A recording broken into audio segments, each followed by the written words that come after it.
Hello students. तो आज हम लोग क्या करने वाले, ध्यान से देखिए। तो आज हम लोग न्यूमेरिकल करने वाले, किसका? यूनिट 2 यानी धारा विद्युतीय का न्यूमेरिकल्स। ठीक है, आज हम लोग न्यूमेरिकल का फर्स्ट लेक्चर करने वाले हैं और हम लोग क्या करेंगे, स्टार्ट करेंगे न्यूमेरिकल। इन्हें बिल्कुल बेसिक लेवल से धीरे धीरे ऊपर जाएंगे। ठीक है, तो चलिए स्टार्ट करते हैं। तो आज हम जो पढ़ाएंगे इसका जो नोट्स है, इस तरह करके देखिए जरा से। ये नोट्स इसमें क्या है, टाइप वाइज हम क्वेश्चन पढ़ दिए। आज टाइप 5 तक होगा। ठीक है, और ये जो होगा टाइप 1 2 3 4 5, ये एक एक क्वेश्चन हम बता देंगे और इस पर जो भी क्वेश्चन है वो आपको बनाने हैं। ठीक है, तो इसका नोट्स आप वीडियो के डिस्क्रिप्शन में जाके डाउनलोड कर लीजिएगा। ठीक है, तो ध्यान से देखते हैं। तो आज हम लोग फर्स्ट टाइप देखने जा रहे हैं, टाइप 1 का फर्स्ट क्वेश्चन। टाइप 1 का पहला क्वेश्चन देखते हैं क्या कह रहा है, ध्यान समझिए।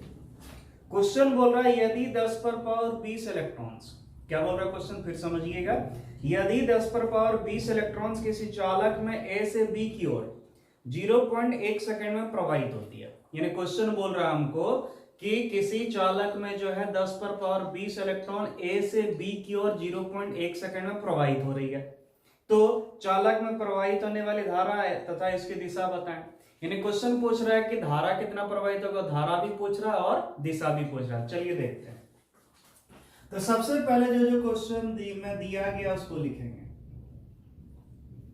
दिया गया है, क्वेश्चन बोल रहा है किसी चालक में कितना इलेक्ट्रॉन प्रवाहित हो रहा है। बोलो जी, इलेक्ट्रॉन की संख्या n बराबर कितना दे दिया है, 10 टू द पावर 20 इलेक्ट्रॉन्स। क्या दिया है, 10 टू द पावर 20 क्या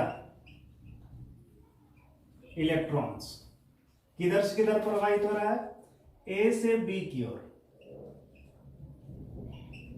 ए से बी की ओर। यानी बोल रहा है क्वेश्चन में कि किसी चालक में 10 पर पावर 20 इलेक्ट्रॉन ए से बी की ओर प्रवाहित हो रही है। यानी हम दे दिया इलेक्ट्रॉन का संख्या, ये दे दी दिशा किधर से किधर चल रहा है ना। उसके बाद बोल रहा है समय दे दिया 0.1 सेकंड में प्रवाहित हो रही है। यानी समय दे दिया, टी दे दिया, टाइम कितना 0.1 सेकंड। कितना सेकंड, 0.1 सेकंड। तो बोल रहा है चालक में प्रवाहित होने वाली धारा क्या होगी और इसकी दिशा क्या होगी, ये दोनों चीज पूछा जा रहा है। तो चलिए देखते हैं, बहुत ही आसान है। तो अब याद करो करंट यानी आई का फॉर्मूला पढ़े होंगे, Q बाय टी। याद करो, आवेश बटे समय। क्लियर है? चूंकि हमको यहाँ आवेश तो दिया नहीं है, Q तो नहीं दिया है, लेकिन यहाँ इलेक्ट्रॉन का संख्या दे दिया है। और सोचो जरा सा, अगर इलेक्ट्रॉन का संख्या मालूम है तो क्या आवेश नहीं निकाल पाएंगे। याद करो, यूनिट 1 में था Q इक्वल टू Ne। क्या था, Q इक्वल टू Ne। यानी इलेक्ट्रॉन की संख्या गुना इलेक्ट्रॉन का आवेश, दोनों गुना कर देंगे, निकल जाएगा कुल आवेश, है ना। तो इसीलिए I इक्वल टू Q की जगह कितना रखे हैं, Ne बाय टाइम कितना T। अब जरा ध्यान से देखिए, I इक्वल टू N है, N मतलब क्या, इलेक्ट्रॉन की संख्या। तो इलेक्ट्रॉन की संख्या कितना दिया है बोलो तो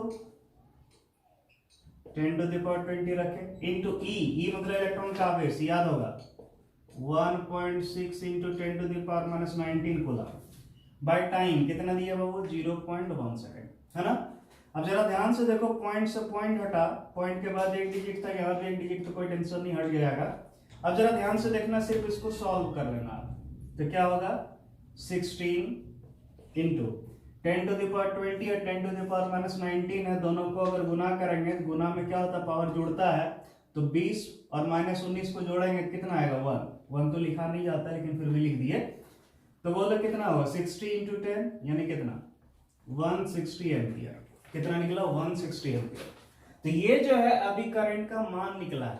ठीक है, धारा कितना प्रवाहित हुआ, धारा का मान निकला। दिशा निकला नहीं निकला। तो चलिए अब दिशा जानते हैं। तो देखो दिशा यहाँ पर छिपा हुआ, बोल रहा है कितना इलेक्ट्रॉन, इतना इलेक्ट्रॉन किधर से किधर प्रवाहित हो रहा है, ए से बी की ओर। तो मान लो बाबू ये चालक है, ये क्या है, चालक, और ये ए है, ये बी है। ठीक है, इलेक्ट्रॉन किधर से किधर चल रहा है, ए से बी की ओर। ये सारे क्या है, इलेक्ट्रॉन्स। ठीक है, ये इधर से इधर प्रवाहित हो रहा है, ए से बी की ओर। तो याद करो, हम बताए थे इलेक्ट्रॉन जिधर प्रवाहित होगा ठीक उसके विपरीत दिशा में करंट चलेगा, क्योंकि इलेक्ट्रॉन पर ऋण आवेश है। तो बोलो इलेक्ट्रॉन चल रहा था ए से बी की ओर, तो करंट किधर से किधर चला, बी से ए की ओर। तो इसका दिशा हो गया किधर, बी से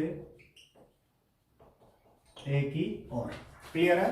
तो उम्मीद करते हैं ये समझ में आ गया। लेकिन हाँ, यही अगर मान लो नेगेटिव की जगह पॉजिटिव चार्ज रहता तो हम बताए थे जिधर पॉजिटिव चलता है उधर ही क्या होगा, करंट चलेगा। ठीक है, तो ये था आपका टाइप 1 का फर्स्ट क्वेश्चन जो आपको क्लियर हो गया होगा। ठीक है, तो आप क्या कीजिएगा, वीडियो को पॉज कीजिएगा और इसको नोट कर लीजिए। ठीक है, तो चलिए आगे देखते हैं।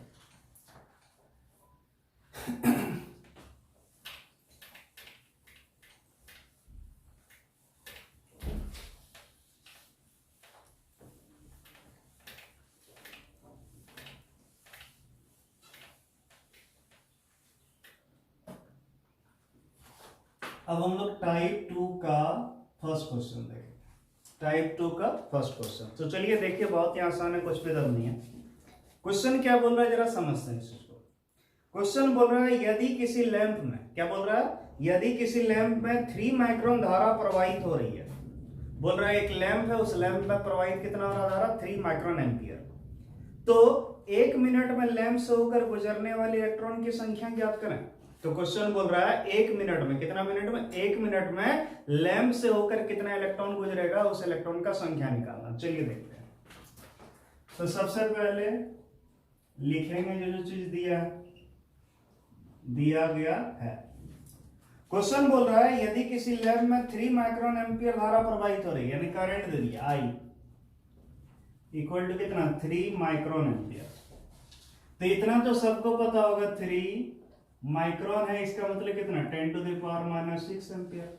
यह हो गया।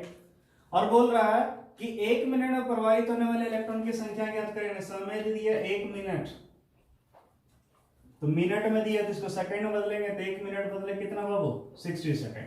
यानी 60 सेकंड में कितना इलेक्ट्रॉन प्रवाहित हो रहा है, यानी इलेक्ट्रॉन का संख्या निकालना है, n निकालना है। चलिए देखते हैं अब।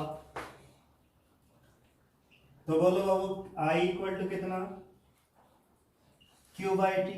क्लियर है?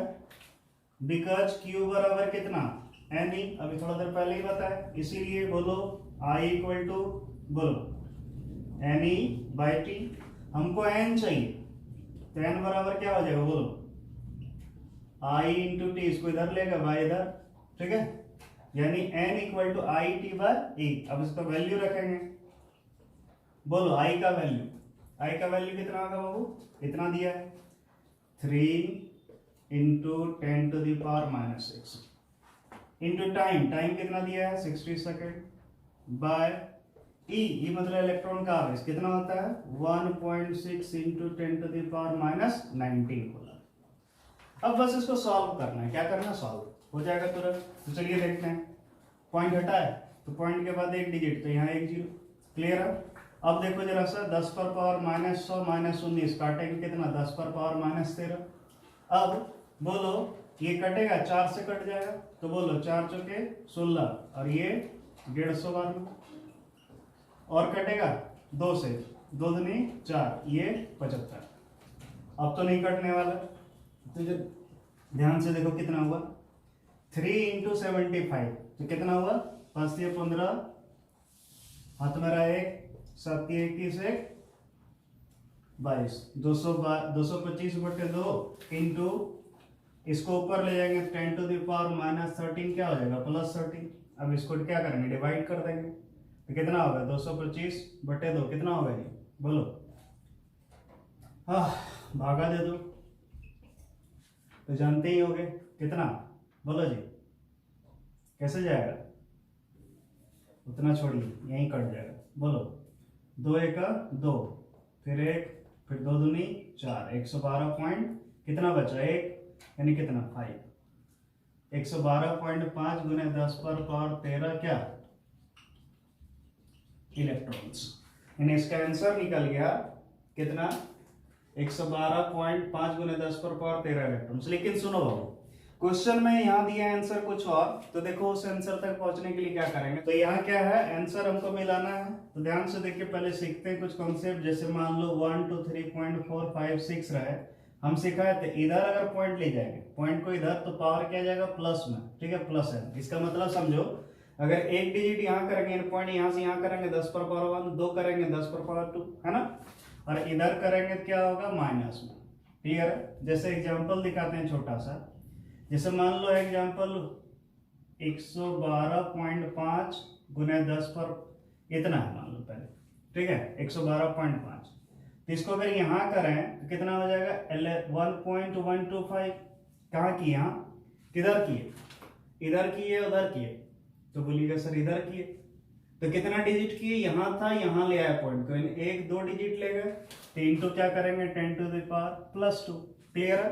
तो उसी तरह जरा समझना ध्यान से, यहां पर अगर पॉइंट को यहां ले जाएंगे, यानी इसको अगर हम लिखेंगे 1.125 इंटू, जरा ध्यान समझना, पॉइंट यहां से यहां ले गए, सोचो जरा से यहां जब लाए पॉइंट को, यानी दो डिजिट इधर ले गए, तो +2, तो 10 पर पावर 13 था, 10 पर पावर कितना 15 इलेक्ट्रॉन्स।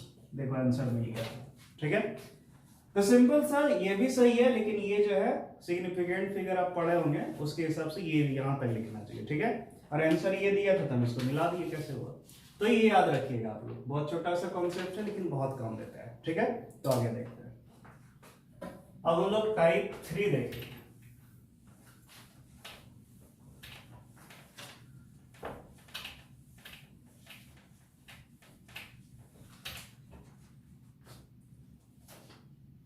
अब हम लोग टाइप 3 जानने वाले हैं, ठीक है, ध्यान से देखिए। तो टाइप 3 का क्वेश्चन क्या दिया है जरा समझिए, बहुत ही आसान क्वेश्चन है लेकिन थोड़ा अच्छा क्वेश्चन है। तो बोल रहा है किसी हाइड्रोजन परमाणु की कक्षा की त्रिज्या 5.1 × 10⁻11 मीटर है। यानी बोल रहा है एक हाइड्रोजन परमाणु है और उस परमाणु के कक्षा की त्रिज्या दे दिया कितना 5.1 × 10⁻11 मीटर, और बोल रहा है जिसमें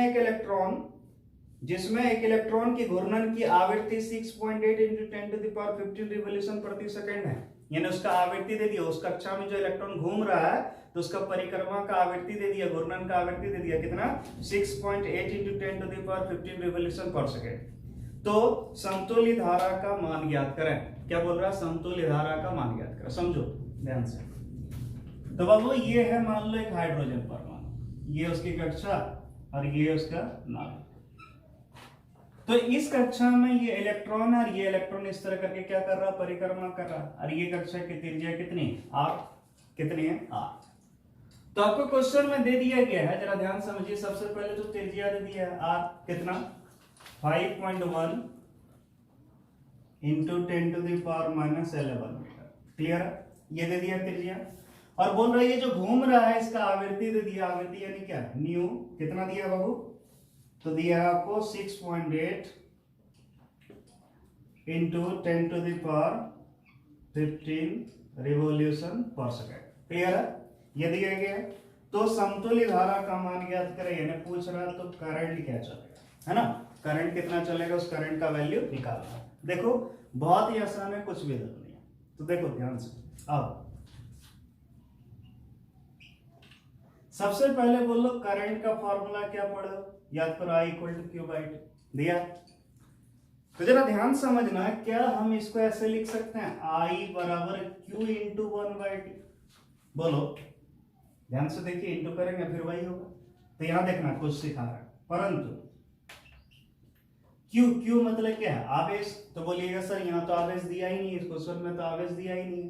तो दिया क्या, तो बोल रहा है ये कौन परमाणु है, तो हाइड्रोजन परमाणु यानी हाइड्रोजन एटम है। और आप पढ़े होंगे हाइड्रोजन परमाणु कक्षा में कितना इलेक्ट्रॉन होता है, एक। कितना होता है, एक। तो ये जो इलेक्ट्रॉन है यही ना गति कर रहा है, यहाँ जो आवेश गति कर रहा है इसीलिए धारा उत्पन्न हो रहा है। तो यहाँ पर जो आवेश लेंगे ये किसके लेंगे, ये जो इलेक्ट्रॉन का आवेश है उतना लेंगे, यानी इलेक्ट्रॉन का आवेश।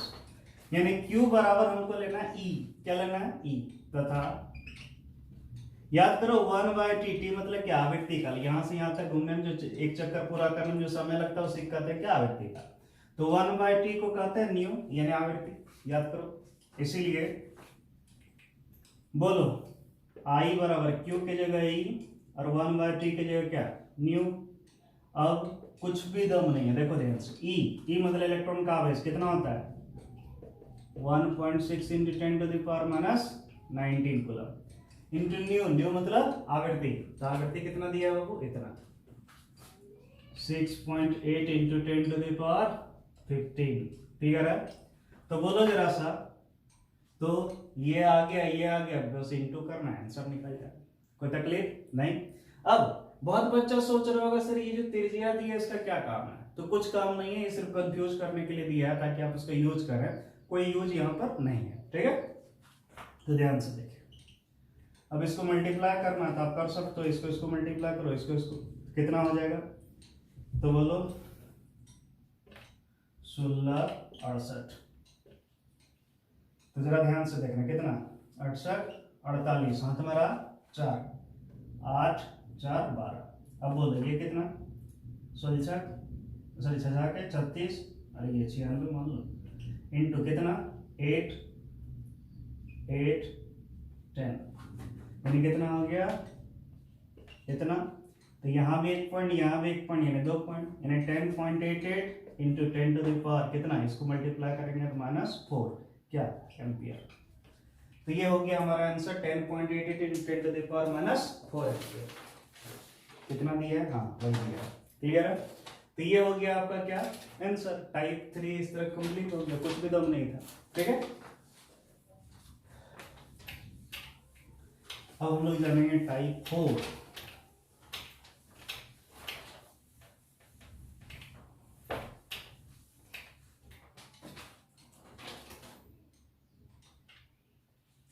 ठीक है, टाइप 4 देखिए बहुत ही आसान है, कुछ भी दम नहीं है। हाँ, क्वेश्चन क्या बोल रहा है जरा समझिए। क्वेश्चन बोल रहा है टाइप 4 का, एक तार का प्रतिरोध 10 ओम है।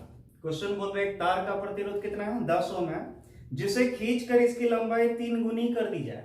कितना गुना कर दिया, 3 गुना।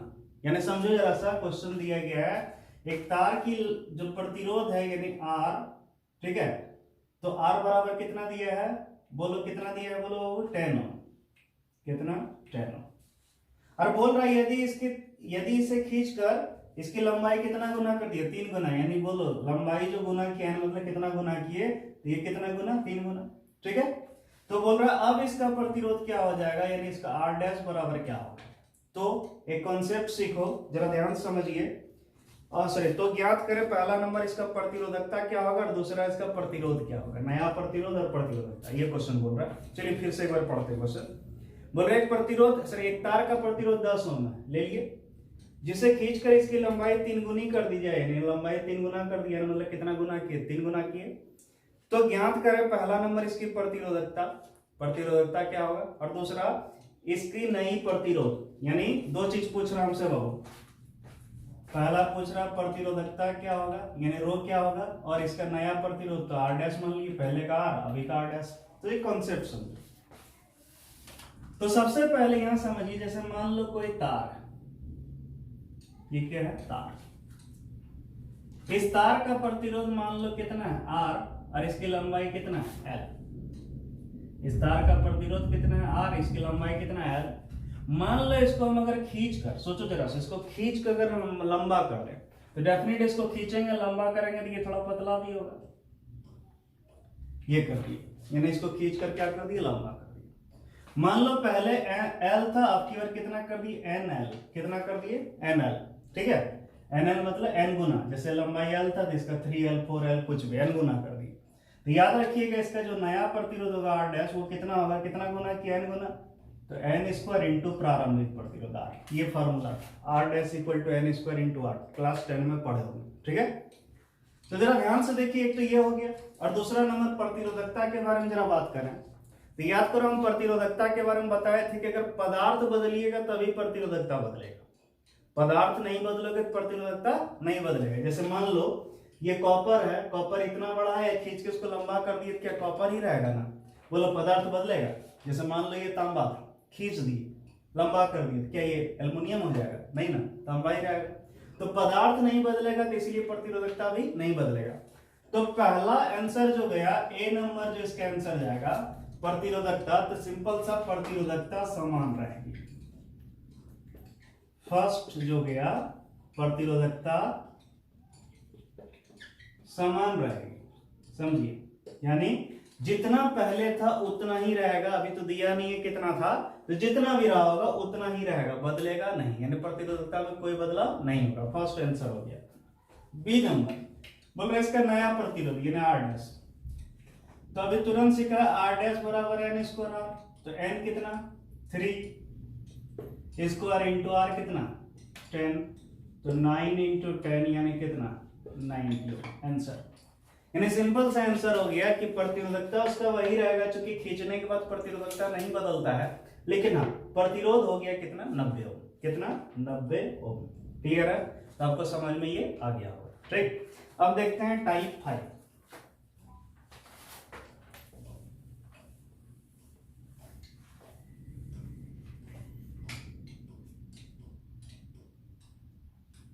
टाइप 5, तो देखिए टाइप 5 क्या होगा। बोल रहे तार का प्रतिरोध 16 ओम, कितना ओम है 16 ओम, समझ गए होगे। यानी इसका तार का प्रतिरोध दे दिया है, यानी आर दे दिया गया कितना 16 ओम। ठीक है, और बोल रहा है यदि इसे पिघलाकर, क्या कर रहे हैं पिघलाकर इसकी लंबाई आधी कर दी जाए, यानी एक प्रकार से वही है, यहाँ लंबा कर रहे थे और यहाँ आपकी ओर क्या कर रहे हैं छोटा कर रहे हैं, तो भी कोई टेंशन नहीं है। यानी इसका लंबाई अगर एल था, यहाँ l/2 कर दी, यानी n मतलब इसके जगह लिख सकते हैं 1/2 यानी आधा। यानी आपको दे दिया कि कितना गुना कर दिया, आधा कर दिया यानी 1/2। बोलता है एक चौथाई कर देते तो 1/4, बोलता है एक तिहाई कर देते तो 1/3। सिंपल सा ये हो गया। तो इसका प्रतिरोध क्या हो गया, यानी फिर से वही चीज, यानी इसका नया प्रतिरोध r डैश क्या होगा। अरे कुछ नहीं है, देखो ध्यान से, r डैश निकालना है, क्या फॉर्मूला पड़ेगा n स्क्वायर r, n का वैल्यू 1/2 स्क्वायर इंटू r का वैल्यू 16। तो बोलो 1/4 इंटू कितना होगा 16, काट दो कितना आंसर 4 होगा, कितना हम 4 आंसर मिला। तो सिंपल सा, कुछ भी दम नहीं है, तो इस तरह आप आराम से बना सकते हैं। तो आज यहीं तक रह देते हैं, टाइप 5 तक ही, अगला दिन फिर इससे आगे करेंगे। क्लियर है? धीरे धीरे सीखेंगे, ज्यादा टेंशन नहीं लेना, लॉकडाउन चल रहा है, आराम कीजिए, धीरे धीरे आराम से पढ़िए, कोई टेंशन नहीं है। ठीक है, तो चलिए आज के लिए इतना ही, आप लोग के लिए इतना ही। Thank you.